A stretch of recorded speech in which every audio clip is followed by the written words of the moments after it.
Welcome to my channel. How to access Wavlink setup and login page. Plug it in. Power it up first.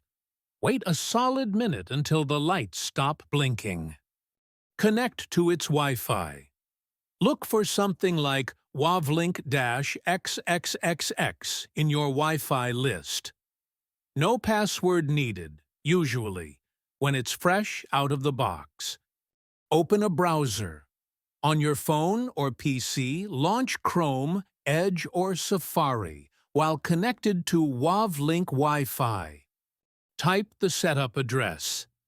Enter wifi.wavlink.com, or if that doesn't load, try the IP 192.168.10.1. Login screen shows up. Default username is usually admin. Password is also admin. If not, check the little sticker on the back of the device. Change the language. There's a drop-down in the top right corner. Switch to English. Run the quick setup wizard. It'll ask if you want it as a repeater, router, or AP.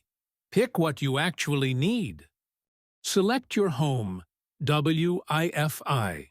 Scan, find your main network, and type in your Wi-Fi password. Wait for it to reboot. It'll disconnect you for a minute. Lights will blink, then settle. Reconnect. Now your Wi-Fi list should show the Wavlink extender's new name. Connect to it with the password you just set. Done. Thanks for watching.